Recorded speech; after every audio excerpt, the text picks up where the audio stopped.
क्या हाल है दोस्तों। तो आज मैं आपके लिए लेके आया हूँ हॉलीवुड की सबसे बेहतरीन हॉरर मूवीज में से एक, जिसकी कहानी तो एकदम सिंपल है, लेकिन मूवी की स्टार कास्ट ने अपनी एक्टिंग से इस मूवी को बाकी सभी हॉरर मूवीज से अलग कर दिया है। एंड अगर इस मूवी का असली मजा लेना है तो इस एक्सप्लेनेशन के बाद पूरी मूवी जाके जरूर देखे। चलिए शुरू करते हैं।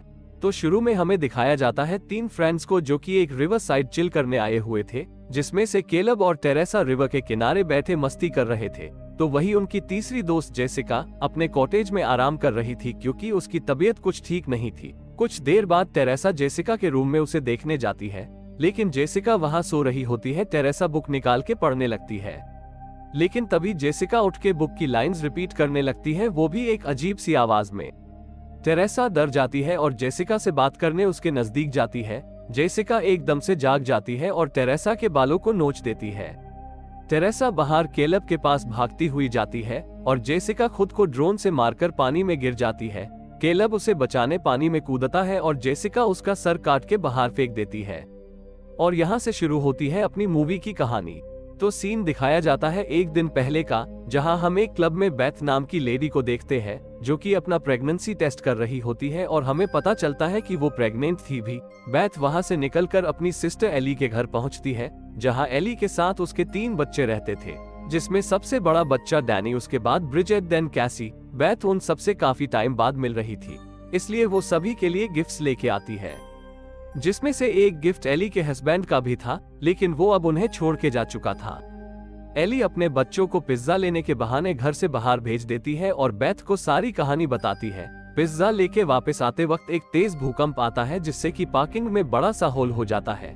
डैनी उस होल के अंदर जाता है, जहाँ पे बड़ा सा लॉकर था जिसमें से उसे कुछ फाइल्स मिलती है और साथ ही साथ वहाँ एक बुक होती है जो देखने में ही काफी हॉन्टेड सी लग रही थी, और साथ ही साथ कुछ ऑडियो रिकॉर्ड्स भी मिलते हैं। डैनी उस बुक और उन रिकॉर्ड्स को अपने बैग में रख लेता है और वापस से अपने घर आ जाता है। घर आते ही डैनी बुक को खोलने लगता है, लेकिन वो बुक काफी नोकीले दांतों से बंद थी, जिससे कि डैनी की उंगली कट जाती है और उसका खून वो किताब सोख लेती है। तभी वो बुक अपने आप खुल जाती है, जिसमें कि काफी भयानक और डरावने पिक्चर्स बने हुए थे। वही ब्रिजेट डैनी को बार बार इन सब में पढ़ने से मना करती है, लेकिन ब्रिजेट के रूम से जाते ही डैनी उस बुक को खोल के देखने लगता है और साथ ही साथ उन ऑडियो रिकॉर्ड्स को भी चला देता है, जिससे हमें पता चलता है कि इस बुक का नाम बुक ऑफ डेड है और ये इंसानी मांस से बनी हुई बुक है और उस बुक में लिखे हुए मंत्र से उन खतरनाक शक्तियों को बुलाया जा सकता है। तभी कुछ देर बाद उस कैसेट में से अपने आप वो मंत्र की चैंटिंग होने लगती है जो उस बुक्स में लिखे हुए थे, और बुक के पेजेस भी खुद ब खुद पलट रहे थे, जिससे कि वो बुरी शक्ति आजाद हो जाती है और एक बॉडी को खोजने लग जाती है। तभी एली लिफ्ट से नीचे जा रही होती है और उसी वक्त डेमन एली की बॉडी को कंट्रोल कर लेता है। एली अब अजीब तरह से वॉक करते हुए अपने घर वापस आती है और किचन में जाके अंडों को फोड़ के कुक करने लगती है।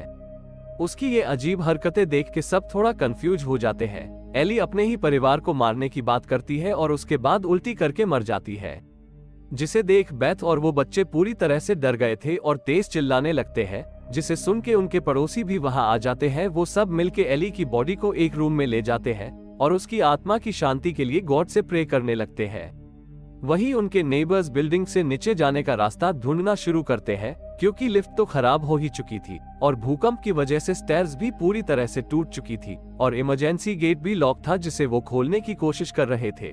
वहीं दूसरी तरफ बेथ के फोन से एली की आवाजें आने लगती हैं, जिसमें कि वो उनसे मदद मांगती है, और तभी एली की बॉडी एकदम से जिंदा हो जाती है, लेकिन वो डेमन था जिसने कि एली की बॉडी को कंट्रोल किया हुआ था।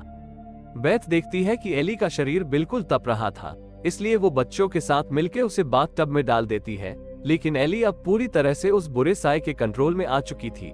एली टब से निकल के ऊपर छत पर उल्टा लटक जाती है और जोर से चिल्लाती है, जिससे कि आसपास के सारे शीशे टूट जाते हैं।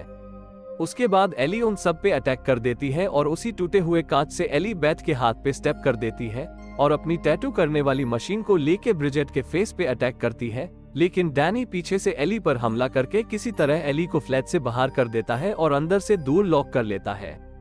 और जैसे कि उनके पड़ोसी बाहर इमरजेंसी एग्जिट को खोलने की कोशिश कर रहे थे, एली उन दोनों को मारने के लिए उनके पीछे भागती है और काफी बेरहमी से उन दोनों को मार डालती है। उसके बाद एली अपनी छोटी बेटी यानी कि कैसी को अपनी बातों में फंसा के लॉक खोलने को कहती है और आसपास कोई न होने की वजह से कैसी लॉक खोल भी देती है और लॉक खुलते ही एली कैसी का गला पकड़ लेती है, लेकिन जैसी ही बाकी सब ये देखते हैं वो कैसी को बचा लेते हैं और दरवाजा फिर से लॉक कर देते हैं। वही ब्रिजेट जिसे फेस पे एली की वजह से वो कट लगा था, अब ब्रिजेट भी उसकी वजह से इन्फेक्टेड होने लगी थी और उसके मुंह से ब्लैक फ्लूइड निकलने लगा था। किचन से आवाजें आते ही बेथ जाके देखती है तो पता लगता है ब्रिजेट कांच खा रही थी और उसके बाद वो बेथ, डैनी और कैसी तीनों पे अटैक कर देती है, लेकिन कैसी की एक टॉय की स्टिक से ब्रिजेट मारी जाती है। हालांकि थोड़ी देर बाद ब्रिजेट वापस से उठ खड़ी होने वाली थी, इसलिए डैनी उसे बेड से बांध देता है। उसके बाद डैनी बेथ को बताता है कि ये सब उसकी वजह से हो रहा है। बेथ उन रिकॉर्ड्स को सुनने के लिए डैनी से कहती है क्योंकि वहीं से इस डेमन को रोकने का रास्ता मिल सकता था।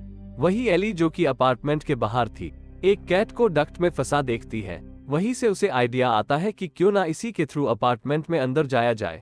बस तो फिर क्या, वो ठीक ऐसा ही करती है। दूसरी तरफ अपार्टमेंट के अंदर ब्रिजेट भी अब जाग चुकी थी। ब्रिजेट पीछे से डैनी के ऊपर अटैक कर देती है और उसे काफी बुरी तरह से इंजर्ड कर देती है, लेकिन किसी तरह वो ब्रिजेट पे स्प्रे करके उसे जला देता है, लेकिन खुद इतना इंजर्ड हो चुका था कि उसका मरना अब तय ही था। वही डक्ट्स के थ्रू एली सीधा वहां पहुंच जाती है जहां बेथ उन रिकॉर्ड्स को सुन रही थी।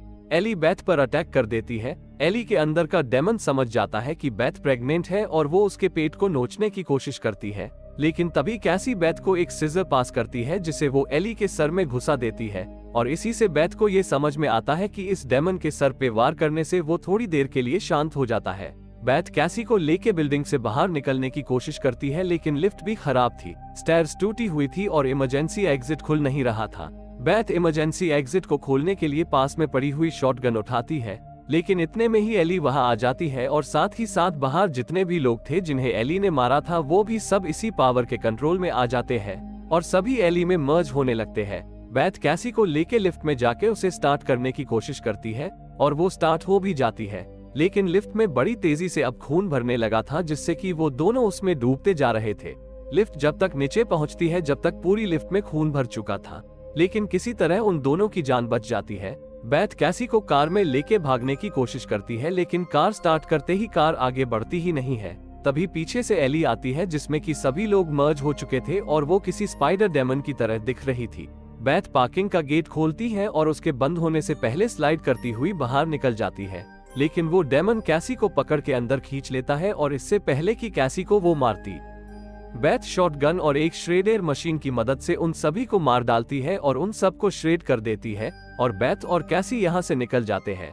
वही अगले दिन जेसिका को दिखाया जाता है उसी बिल्डिंग की पार्किंग लॉट में। दरअसल जेसिका उसी बिल्डिंग में रहती थी किसी और फ्लोर पे और आज वो अपने फ्रेंड्स के साथ वेकेशन पे जा रही थी, जो कि हमने मूवी की शुरुआत में देखा था।